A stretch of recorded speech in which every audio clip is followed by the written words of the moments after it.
Hello students, good morning. Welcome in your online classes. जैसे कि अब हमारा 12th क्लास के अंदर बेटा ये नॉवल है इनसाइड द वैली।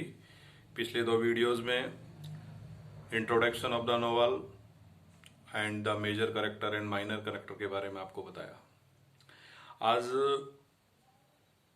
पहले मैंने आपको बताया था कि ये जो आपका नॉवल है वो 3 सेक्शन में बटा हुआ है। First section, second section, third section, और प्रत्येक सेक्शन में लगभग 10 से 11 चैप्टर है। अब हो सकता है वो निर्णय आगे होगा जो गवर्नमेंट का होगा, कितना % सिलेबस कम होता है, लेकिन हमें एक सेक्शन तो लगभग इसको कंप्लीट करना है। तो आज मैंने सेक्शन फर्स्ट में चैप्टर फर्स्ट, ध्यान से सुनेंगे, मैंने ऊपर लिख भी लिया और आपको इसकी PDF भी मैं अवेलेबल करा दूंगा। तो सेक्शन फर्स्ट में चैप्टर फर्स्ट के मेन पॉइंट्स लिखे हैं मैंने। पहले मैं आपको एक्सप्लेन कर देता हूँ, क्योंकि आपको पता होना चाहिए कि इनसाइड द हवेली की जो कहानी है वो पूरी उदयपुर से रिलेटेड है। उदयपुर के बारे में शायद आपको अच्छी तरह जानते हो, हमारे राजस्थान का एक डिस्ट्रिक्ट है। ये उस समय की कहानी है जब बेटे राजतंत्र था, राणाओं का शासन था। तो जो उदयपुर के जो लोग थे उस समय के, जब राजतंत्र था, राणाओं का शासन था, वो बड़ी परंपराओं से, रीति रिवाजों से, आदर्शों से बंधे हुए थे। तो इस कहानी की जो शुरुआत होती है, इस नॉवल की जो शुरुआत होती है, वो उदयपुर से है। तो इस फर्स्ट चैप्टर में तो उदयपुर के बारे में बताया गया है कि उस समय का उदयपुर और आज के उदयपुर में बहुत बड़ा अंतर है। जैसे कि मैं आपको छोटा सा उदाहरण देता हूँ कि जो जयपुर है, वो परकोटे का जो जयपुर है, वो जयपुर और आज का जो नया जयपुर, जैसे मानसरोवर साइड चले जाओ आप, उससे बाहर के इधर आउटसाइड आप आते हो तो काफ़ी डिफरेंट कल्चर है। लेकिन जो परकोटे के अंदर है वो, हाँ, पुरानी बिल्डिंग दिखाई देंगी आपको, पुराने भवन है, वो सब चीज़ें। ऐसे ही उदयपुर, तो ध्यान देंगे कि उदयपुर के बारे में उन्होंने क्या क्या लिखा है कि Udaipur was once the capital of the state of Mewar. उस समय जब राजतंत्र था, जब मेवाड़ एक राज्य था, आज तो राजस्थान एक राज्य है, मेवाड़ राज्य था। मेवाड़ की राजधानी कौन थी? उदयपुर। स्टेट कैपिटल, कैपिटलियन क्या होती है? राज्य। फर्स्ट पॉइंट के बारे में ध्यान देंगे। The city is known as the old world city. ये जो उदयपुर, उस समय राणाओं का जो उदयपुर है, वो जाना जाता है एज द ओल्ड वर्ल्ड, पुरानी दीवार वाला, ओल्ड वर्ल्ड सिटी। उसके अर्थात जैसे जयपुर में परकोटा है, ऐसे पुराने उदयपुर के चारों ओर बहुत बड़ी बड़ी दीवारें। राजाओं ने अपनी सुरक्षा हेतु अपने महलों को एक अच्छी सुरक्षा प्रदान, मुगलों के खिलाफ, विशेषकर उस समय मुगलों का आक्रमण ज्यादा था। आपने पढ़ाया राणा प्रताप के बारे में, अकबर के बारे में, बाबर के, हुमायूं के बारे में। तो ये लोगों अपनी सुरक्षा के लिए ऊंची दीवारें करते थे। All and the outer part of the city is new Udaipur. ये बहुत ही महत्वपूर्ण लाइन है कि जो the city is known as the old world city, वो उदयपुर जो कि राणाओं के शासन का, वो तो चार दीवारी का उदयपुर जाना जाता है। And the outer part of the city, जो अब नया बस गया है, जैसे मैंने अभी जयपुर का बताया कि जयपुर के परकोटे के बाहर बहुत बड़ा जयपुर का विस्तार हो चुका है, न्यू उदयपुर। पॉइंट थर्ड पर ध्यान देंगे। Udaipur is the world area.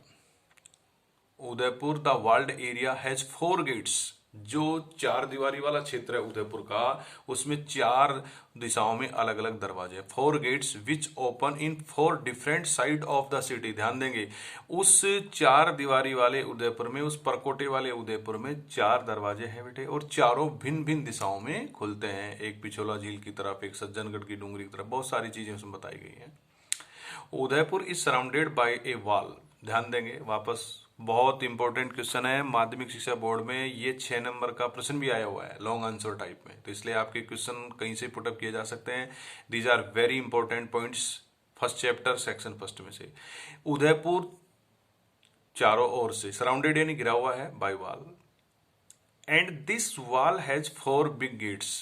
फिर वही बात आ रही है, इस दीवार में 4 बड़े गेट हैं with metal spikes one each panel, यानी उस दीवार, उस गेट में, प्रत्येक गेट में बहुत बड़ी बड़ी धातु की कील लगी हुई है, नुकीली। आपने अगर कोई किला या महल देखा हो तो उस पर बहुत बड़े लकड़ी के गेट लगे हुए थे, साथ में उस पूरे दरवाजे पर लोहे की नुकीली कीलें आगे की ओर निकली। वो इसलिए लगाई जाती थी बेटे कि प्राचीन काल में जब कोई दूसरे मुगल सम्राट उन पर आक्रमण करते थे तो उन दरवाजों को एक व्यक्ति के द्वारा नहीं तोड़ा जाता था, एक हाथी के द्वारा तोड़ा जाता था। और जब हाथी तोड़ता था तो हाथी को नुकीली कीली चुभती थी, इसलिए हाथी पीछे हट जाता था। तो ध्यान देंगे कि मेटल स्पाइक्स, स्पाइक्स होते हैं नुकीली, मेटल धातु की कीलें लगाई जाती थी ईच पैनल, प्रत्येक पल्लड़ पर। Next, there is only one main street that leads यानी नेत्र ले जाती है। There is only one main street, उस पुराने उदयपुर में एक प्रमुख गली है, that leads to the white granite palace, जो सफेद ग्रेनाइट, एक बहुत चमकीला पत्थर होता है मार्बल की तरह, उस ग्रेनाइट से बने हुए महल की तरफ ले जाती है। Which the Rana's held their court, जिसमें राणा अपने अदालत लगाते थे। राणाज है बेटे, RANS। तो वहां एक मुख्य गली है जो कहां ले जाती है, व्हाइट ग्रेनाइट पैलेस। ग्रेनाइट एक संगमरमर की भांति पत्थर होता है चमकीला, अब बहुत यूज करते हैं लोग आज भी। तो उस महल की तरफ ले जाती है जहां राणा अपने अदालत लगाया करते थे। पॉइंट नंबर 6 पर ध्यान देंगे। Apart from the white granite palace, इस सफेद ग्रेनाइट संगमरमर वाले महल के अलावा there are some small and big haveli also situated near the palace, इस महल के आसपास कुछ छोटी और बड़ी हवेलियां भी स्थित, सिचुएटेड यानी स्थिति, belong to the nobilities of the Udaipur. और ये जो हवेलियां हैं वो बड़े महान व्यक्तियों से संबंधित थी जो उदयपुर की, उनमें से एक हवेली अपन पढ़ने के जा रहे हैं। इनसाइड द हवेली हमारी नोवेल का नाम है। तो ये क्या कर रहा है, अपार्ट के अलावा, apart from the white granites, मैंने अभी बताया एक जो गली थी जो व्हाइट ग्रेनाइट वाले पैलेस में ले जाती थी, वहां राणा अपना क्या लगाते थे, अदालतें लगाते थे। उसके बाद कह रहा है बेटा वो apart from the white granite palace there are some small and big havelis also situated near by the palace, इसी ग्रेनाइट महल के आसपास कुछ छोटी बड़ी हवेलियां थी जो कि उदयपुर के संभ्रांत परिवारों से, एक अच्छे परिवारों से संबंधित थी। अमोंग देम, ध्यान देंगे, अमोंग देम, उनमें से ही एक, among them one is the संग्राम सिंह हवेली। अब आप ध्यान देंगे, मैंने इसीलिए पहले आपको करेक्टर के बताया। संग्राम सिंह जी कौन है, द फाउंडर ऑफ द हवेली, भगवत सिंह के पिता, अजय के दादा। ध्यान देंगे कि वन ऑफ द, क्योंकि फाउंडर ऑफ द हवेली है Sangram Singh ji. Establish near the white about 300 years ago, लगभग 300 वर्ष पहले संग्राम सिंह जी ने भी अपनी एक हवेली को स्थापित किया था इसी ग्रेनाइट पैलेस के पास। 8 नंबर पर ध्यान देंगे, बहुत अच्छे पॉइंट्स हैं कि life style of the people old and new Udaipur is different. ये बहुत ही इंपॉर्टेंट है, ये आया हुआ है 4 नंबर में पूछा हुआ प्रश्न है कि वो लोग जो परकोटे के अंदर रहते थे, वो लोग जो परंपराओं में बंधे हुए थे, रीति रिवाजों का अनुसरण करते थे, जो हवेली की मान्यताओं को मानते थे बेटा। Life style of the people of the old and new, मैंने बताया ओल्ड और न्यू को ध्यान, जो लोग बाहर से आकर बसे हैं, जिन्होंने एक नए उदयपुर का निर्माण किया है, उनको हवेली के रीति रिवाजों से कोई लेना, क्योंकि वो डिफरेंट पार्ट से आकर के बसे हुए हैं। और जो उस परकोटे के अंदर है वो नेटिव उदयपुर है, वो मूलतः उदयपुर के रहने वाले हैं। तो life of the people of the old and new, तो ध्यान देंगे ओल्ड वो जो कि हवेलियों से बिलोंग करते हैं, हवेलियों के अंदर रहते हैं, राणाओं के समय के लोग हैं, और न्यू वो जो परकोटे के आर बाहर बसे। Udaipur is different people inside the world city are the traditional, जो इस दीवार के इस परकोटे में, शुरू से लाइन से हमने पढ़ा है कि दीवार है, उनमें 4 गेट हैं, तो वो जो लोग इस परकोटे के अंदर रहते हैं वो ट्रेडिशनल है, पारंपरिक हैं। And followed there customs and rituals, वो अपने धार्मिक रीति रिवाज और परंपराओं का अनुसरण करते हैं। कौन, जो वर्ल्ड एरियाज में हैं, जो ओल्ड हैं। नेक्स्ट एक पॉइंट ध्यान देने योग्य है, बहुत ही अच्छा, मैंने इसको एक्सप्लेन कर दिया है, ऊपर वाले से कनेक्टेड है कि people outside the city are different, जो इस 4 दीवारी से बाहर वाले लोग हैं जो उदयपुर में आकर के बसे, वो बिल्कुल भिन्न है। They do not belong to Udaipur, ध्यान देंगे वो उदयपुर से संबंधित नहीं है। They are from different area of the country, वो देश के भिन्न भिन्न भागों से आकर के बसे हुए हैं। तो ये 9 पॉइंट्स आपके क्लियर हुए। आगे पॉइंट्स आज इस चैप्टर के,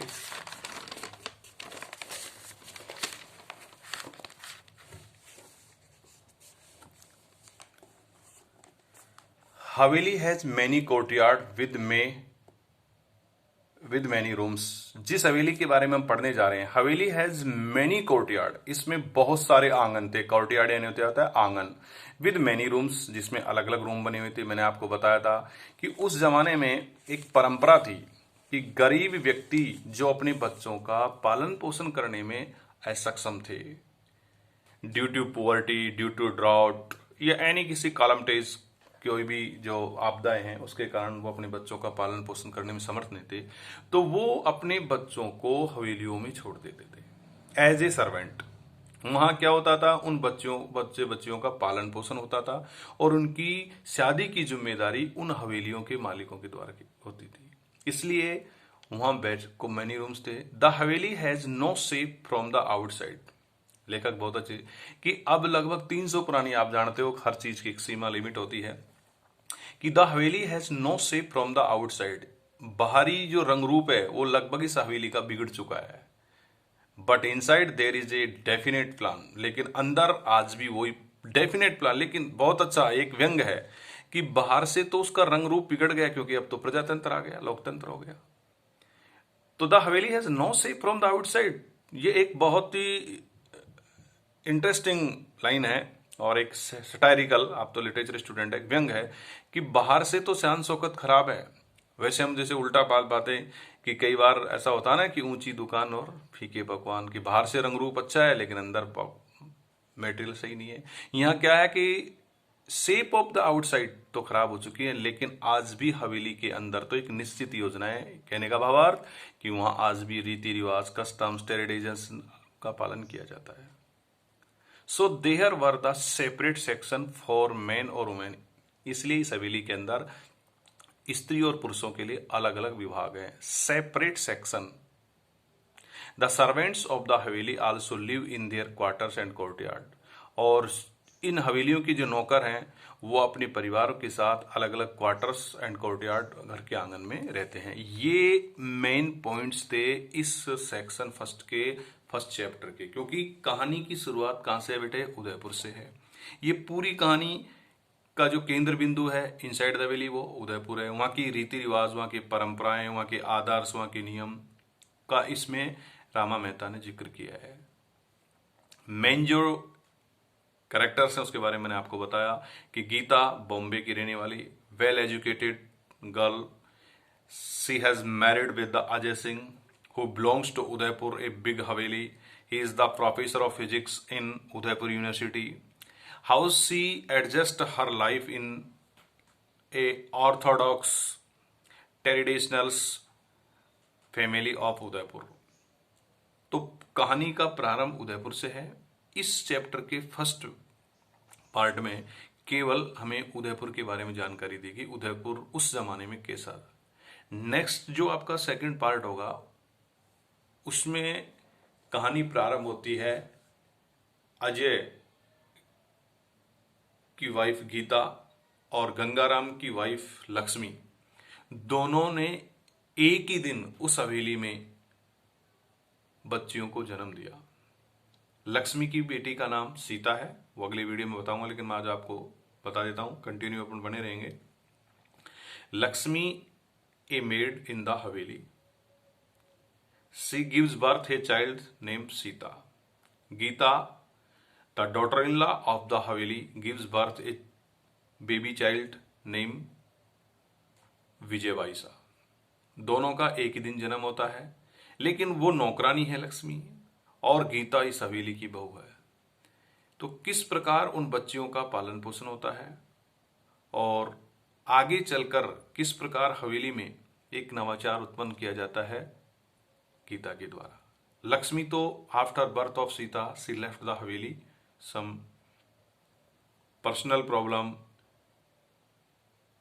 but Sita is brought up as a motherly by the maid servant. जो नौकरानियां हैं उनके द्वारा सीता का अच्छा पालन पोषण किया जाता है। और बड़े होने पर किस तरह से स्कूल का, क्योंकि मैंने आपको बताया था उस जमाने में हवेली के नौकर नौकरानियों को पढ़ने की इजाजत नहीं थी, बच्चों को भी पढ़ने की, लेकिन किस प्रकार उस छोटी सी लड़की विजय बाईसा की पहल पर पहली बच्ची थी जो उस हवेली की नौकरानियों की पहली बच्ची सीता स्कूल जाती है और यहीं से गीता का फर्स्ट स्टेप प्रारंभ होता है, हवेली की परंपराओं को तोड़ने का, उनके रीति रिवाजों से थोड़ा अलग चलने का। वो next chapter, second chapter, section first में आपको क्लियर करेंगे। कोई प्रॉब्लम हो तो आप कांटेक्ट कर सकते हैं, आपके पास कांटेक्ट नंबर है बेटे। दूसरी बात, इसकी भी पीडीएफ मैं आपको अवेलेबल करा दूंगा। थैंक्स।